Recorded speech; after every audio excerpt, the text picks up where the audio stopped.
Well, thank you very much. I do want to express my disappointment and anger at Aisha Bura's absence at this conference.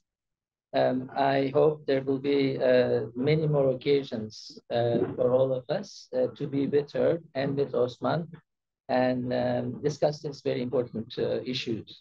My presentation is complementary, and there's some overlap with Aisha's, and I will not read my paper. It might be too long. I will just speak from it, and hopefully I will do it within 20-25 minutes.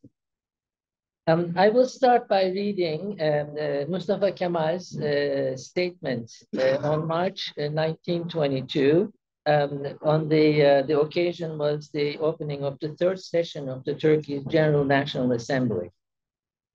We should note that this is when the war, the National War of Independence was still going on, and the ultimate result was not clear, but the wave had turned for the nationalist army. And he said, the real owner and master of Turkey is the peasant, who is the only real producer in the country. As such, the peasant deserves and should be entitled to more welfare, happiness, and wealth than anybody else. This, of course, shows a realization of the fact that 80% of the population of what later became Turkey were peasants, and any rebuilding of the country, leaving aside the winning of the war, would require the mobilization of these people for this purpose. And that, of course, had a lot of challenges facing that task.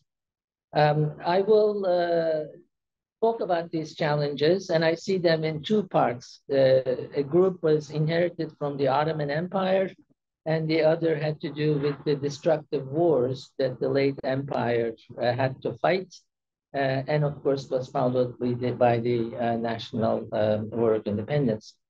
Now, to me, the first several decades of the Republic, in a way, is a story of the ways in which the nationalist leaders tried to deal with these challenges. So that is pretty much the story, the summary of my paper too. So the challenges that were inherited from the Ottoman Empire, they're numerous, but for my purposes, in terms of talking about the peasantry, one of the most important ones was the diversity of ownership types that prevailed in that territory. It was kind of an interesting situation. The type of ownership and what it meant in terms of owning or possessing, buying or selling, an actual sort of person who had the power of ownership was not very clear in many cases. As we know, Tanzimat tried to bring some regulation to this, and that also, in some ways, the Land Code of 1858 made things a bit more complicated too. We don't have time to go into those, but we know that through the end of the Ottoman Empire, the Ottoman state continued to be the largest owner in the empire, and the Republican state inherited this status. The other element of the Ottoman Empire that kind of carried over into the Republic was the urban bias of the policies of the empire. As we know, most of the taxes were paid by peasants. Most of the economic activity was in agriculture, and that kind of carried through most of the empire. And again, in this area too, Tanzimat policies did not really reverse this very much. And the treaties that the Ottoman Empire signed in the 19th century, some of them at least, in a way exposed the rural sector to foreign competition and made it even more vulnerable. So in terms of seeing what it was like, and in the 19th century, I found an interesting statement by Namık Kemal in 1875. He said, "We should be embarrassed when we see peasants who pay all their dues by using what they extract from the soil with their bare hands. It is thanks to their hard work that we are enjoying thousands of comforts in Istanbul without contributing anything ourselves. Our reliance on the wealth that originates in rural areas is so complete that losing even part of this would lead us to starvation. So this is the other inheritance from the late empire, of course, the destructive impact of the long wars and that the empire fought, starting really with the 1911-12 war in Libya with Italy, continuing through the end of World War I, and then, of course, the war of independence against the invading foreign armies means that we're talking about 11, 12 years of continuous warfare. And most of the burden of this fighting, again, fell on the peasants. Vedat Eldem estimates that of the 2.8 million soldiers who were drafted between 1914 and 1918, 80% was linked to agriculture.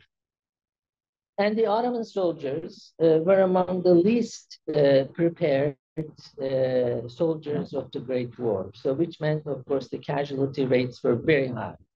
Not only one generation, the same person, it was very likely and very common for the same person to fight in North Africa and then in the Balkans and in Palestine and Eastern Turkey, and then shortly thereafter, once again called upon to fight against the Greeks. The direct impact of the war, it is not hard to imagine. There's also an impact, of course, in terms of taking the younger part of the population away from their homes, away from their occupations, and then keeping them for long periods of time and leaving behind only women, children, and people who were disabled. And the long-term impact, the impact of that in the rural areas of the late empire were very severe, and this is also something that the Republic inherited. Here, I just want to read Yakup Karaosmanoğlu's observations. This is not from the well-known novel Ankara, but his journalistic writing. In 1922, he encounters, and not far from Ankara, actually, he describes the landscape as a vast emptiness in ruins and covered with scattered fires. People who survived the disaster look no different from prehistoric Neanderthals, surrounded by piles of stone. They were shuffling around, half naked, picking through burnt grains of wheat and corn at smoldering sites of harvest, and trying to grind them between pieces of stone while looking for something to eat in weeds and tree roots. An old woman, Yakup Kadri encounters, wails in desperation. She says, oh my, they took everything, land, animals, seed, sons, husband, all gone. I am left in these ruins with 9 children, naked with nothing. What will I do? What can I say? Oh my God, oh my God. I think the one result of this long period of unequal treatment, urban bias, and the policies was a very important sort of breach of trust, whatever trust that existed between the state and especially the rural people in the late empire. And this, I think, is something also that carried over into the Republic. And one person who observed this very sharply and very accurately was Mustafa Kemal himself. In 1917, he wrote a report to Enver Pasha, and he said, there are no bonds left between the government and the people. What we call the people are composed now of women, disabled men, and children. For all alike, the government is the power which insistently drives them to hunger and death. So I think one result of this loss, one indication of this loss of trust is the very high rate of desertion in the Ottoman army during World War I. One contemporary report says that by 1918, out of the total of 2.5 million people who were called up, as many as 450,000 had quit their posts and fled. Ahmet Emin Yalman writes that he says the Turkish nation saved itself from total destruction, not by fighting, but by deserting. So this is the landscape, and what did the nationalists do? And those are some of the things that I want to touch upon. First, of course, was the mobilization for the war itself. So, but at the end of World War I, there was no national authority to mobilize soldiers. So, what, as we know, Mustafa Kemal and the nationalist leaders did was to rely on local power structures, the local entities, local notables, to mobilize the people who were close to them. And these were landlords, notables, as I said, tribal chiefs, religious leaders, and people like that. Now, one result of this is that people then, these locally powerful people, acquired a whole new level of power, which meant, of course, for people who were close to them in rural areas, were that much more confined in what they could do in their opportunities. So it was an additional element of pressure on them coming directly from people who were close to them rather than from faraway state. And as we know, these people were also motivated in part for their own interests. And among them was the promise of appropriating the land that was left behind by Armenians and shortly thereafter by Greeks. It's interesting, in September 14, 1922, when Izmir was still burning, the fire was still going on, and the National Assembly passed a law which sort of canceled, overturned a law that the late empire in the very closing days was forced to pass in one ways, and that law said that the Armenians, if they returned, they could reclaim their properties. This law was overturned in 1922, making these lands in effect available for being taken over by local interests. So, so that is the effect of these elements that were taken over by that passed over into the Republican period. Now, as we heard, there are some elements, the direct policies that directed the peasants by the Republic after 1923. And there are some of them, I'll just go over quickly. We heard about village, well, first of all, we heard about village institutes. I want to say in 1923, once the Republic was established, one of the first things they tried to do is they tried to start seeing like state, as in James Scott's terms. They passed the village law, and which for the first time, they actually was in a position to define what a village was. That was not clear until 1924. So according to this definition, a village was a settlement that has collectively owns properties such as a mosque, school, grazing lands, pastures, where people live in close and dispersed patterns with their orchards, gardens, and fields, and has a population of no more than 2,000.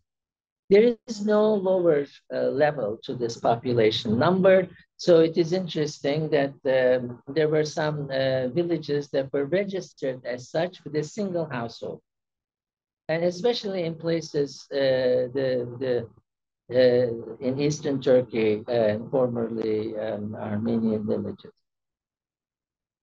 There was also the census of 1927. There was an attempt, a very comprehensive attempt to collecting data about the land that the Republic had inherited.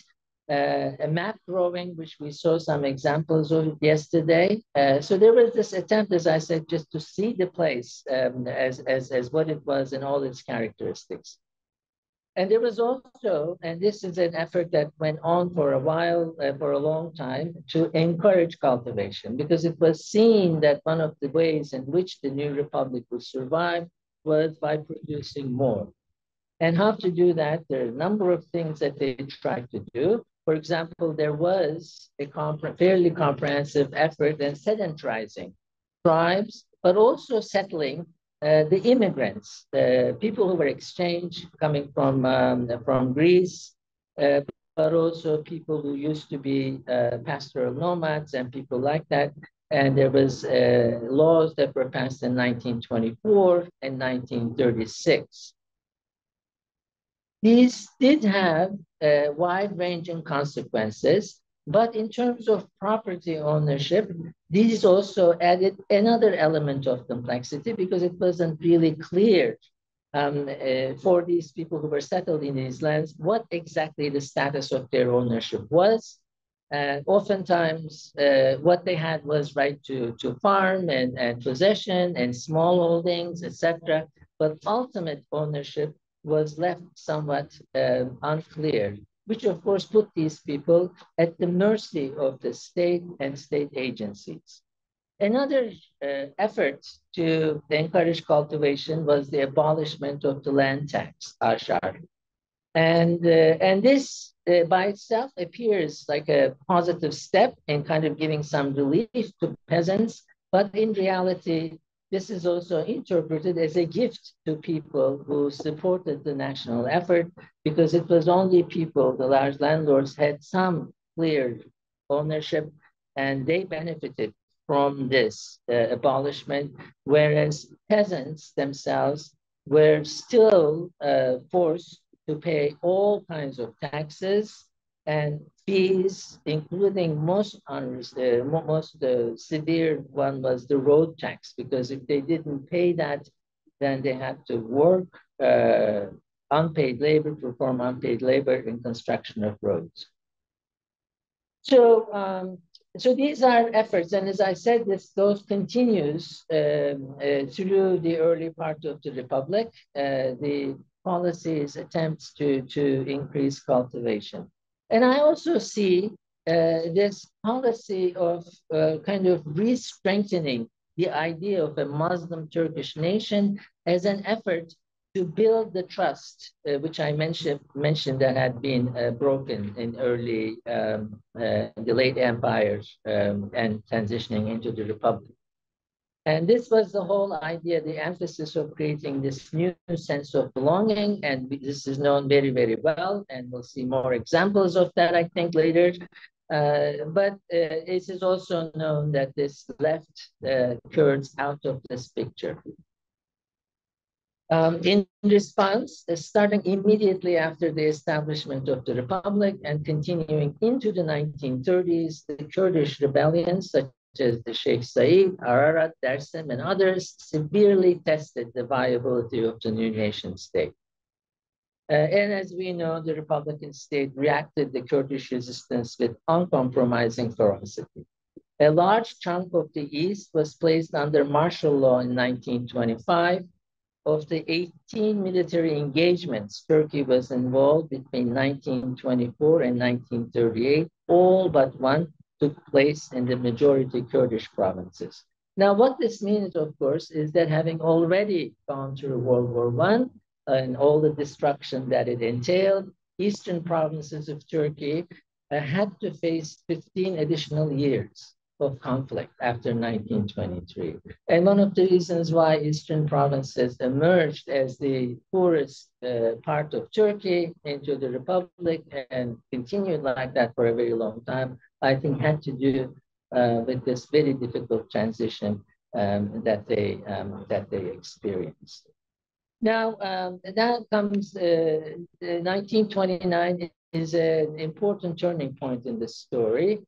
And that is when Turkey, first of all, acquired full control of its customs and tariffs, which was a kind of a part of Lausanne Treaty was that some of these agreements lasted until 1929. And that is when some of the the trade treaties could also were ending. So in other words, 1929 is a 23 to 29 at the transitional period. 1929 is an important turning point, and this is also, as we heard from Aisha's paper, is when the Republican state embarked on this comprehensive policy of industrialization. This is a state-centered planned industrialization policy. And it had a very important relationship to the rural sector, to agriculture, to peasants. And I want to talk about two of these here.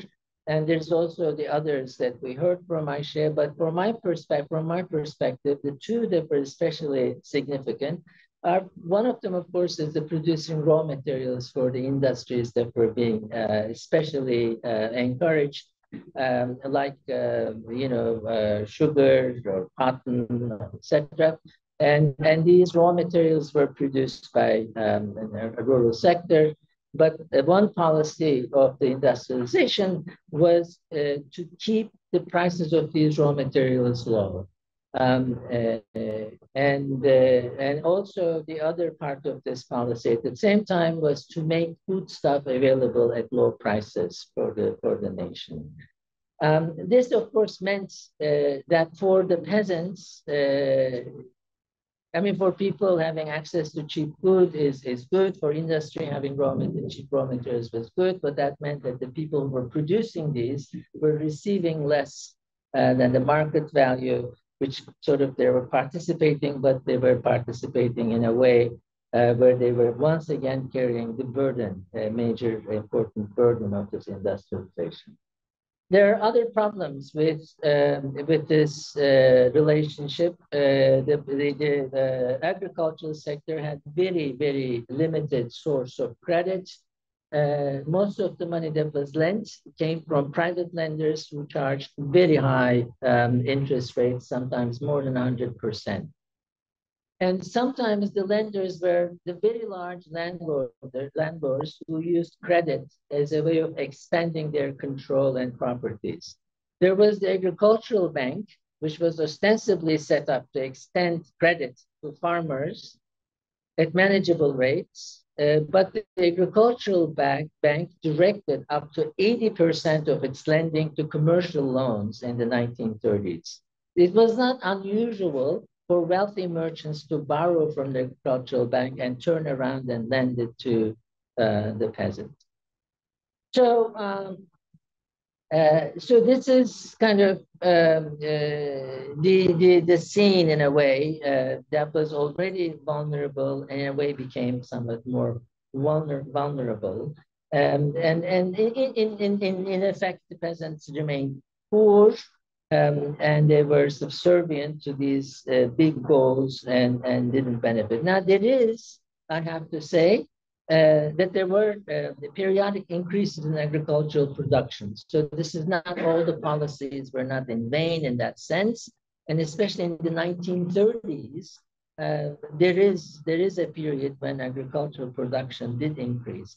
But economic historians find that during this time period, when agricultural production was increasing, the gap between the rural and urban sectors also grew in the same time period. And to put it another way, the urban sector, where no more than 20% of the population was living, still was receiving a growing share of the national income during those years. Now I want to say a few things about these more directed efforts to improve the lives of peasants before I conclude. One of them was the People's Houses. These were established in 1931. I think we have a presentation about this later, and we will hear more. But this was actually cultural outposts. We're supposed to connect provinces and villages, and citizens in these places would learn to be modern Turkish nationals by attending programs, workshops, and classes at these institutions. And I kind of agree with Kemal Karpat's very early conclusion about these, and Ben mentioned this in his paper yesterday, that the people's houses in a way ended up exposing the distance between the urban and rural sectors. And we can discuss this more. And then they were replaced, and the village institutes followed them. And then we heard about the village institutes, and these are very interesting experiments, genuinely kind of an experiment that appeared to think about all aspects of helping the agricultural sector, educating especially, and bringing them into the fold. But I think we should keep in mind that there were only 21 of these that were established. And there were about 40,000 villages in Anatolia at the time. So for people who were in them, they were extraordinarily important. Some of these people became important intellectual and political leaders. But I think the scale of these is also somewhat limited in terms of making a big difference. And the other efforts to reach out, there's the land reforms. There were a couple of efforts to redistribute land, and these are again, one was in 1930, 1934, and then the other was 1946, which is very well known. Then again, these are also, the whole scheme of things didn't really amount to much. Of the 2.2 million hectares of land that was redistributed between 1945 and 1972, a mere 5,400 hectares was confiscated from private authorities. The rest was land that had been in the possession of the state. So it was not really redistribution in terms of privately held land, but it was redistribution of state-owned land. But of course, this distribution didn't come with all the supporting kind of credit and all these help. But that's a different story. And before I conclude, just want to mention a couple other, I mean, there's education, not only through within the context of village institutes, but also school building that kind of covered the entire nation, which was a really, for a country that was really largely illiterate still, especially rural areas, that was a big campaign. And in some ways, it was a successful campaign, and we should talk about it. And there was the infrastructure, especially railroads that were built. So these are efforts that targeted the rural area during this time. There is also efforts to reach out in rural areas in the field of public health. Groups of doctors were dispatched from Ankara to record the diseases that were prevalent in the countryside in the 1930s. These surveys revealed that malaria and syphilis were among the most common maladies in those years. But other than recording this data, Republican state did not have the resources to carry out a public health campaign to address these problems. Interestingly, these surveys also found that alcoholism was becoming a common problem, and people were consuming homemade spirits in the countryside. So, so the picture, I mean, there's, depending on where we look at it, there is a lot of problems that continued and that really hampered the well-intentioned, well-meant intentions of the Republican state. But some of these efforts had long-term, I think, outcomes that were not all negative and that moved towards solving some of these problems. Before I end, I just want to say that, as we all know, there was also a general sense of superiority and prejudice that marked the overall attitude of the political and intellectual elite towards villages and villagers in the early decades of the Republic. The official organ of People's Houses published essays in the 1930s describing peasants as inherently lazy. And in 1942, Fahrettin Kerim Gökay, who led one of the medical teams touring the countryside, pointed out that alcoholism was widespread in rural areas and that raising agricultural prices might not be advisable since peasants were most likely to spend their income on alcohol. So, and there was also, as we all know, there was discomfort from being in proximity with rural folk. People were starting to come to Ankara to take care of all kinds of business now. There was a plan to build peasant inns so that the uncontrolled migration and settlement could be controlled and people would just stay in these places, take care of their business, and then leave. So the periodic improvements that I mentioned, the changes, came to a halt in World War II. The gap between rural and urban areas persisted during the period, as I mentioned, but the war years made things even worse. These were years of growing shortages, rationing, and big price increases. And on top of that, even though Turkey did not participate in World War II, it went through a massive mobilization once again. Turkish army increased from 120,000 to 1.5 million, and the burden again fell disproportionately on peasants. So the peasantry then, who never had a chance to recover in the early decades of the Republic, found itself pushed even further down by the wartime policies of the government. So the rest of the story is well known. And what I see is this cumulative discontent that had very little outlet for expression during most of this time period, finally found a way of expressing itself in 1950. In addition to opening up politics to parliamentary democracy, 1950 is, of course, also the year when massive migration from rural to urban areas started. And one way of thinking about this is the urban, so this discontent that was far from urban centers, in a way, was carried into the heart of big cities and urban centers. And I think that is kind of the story that we are still seeing as it unfolds in modern Turkey.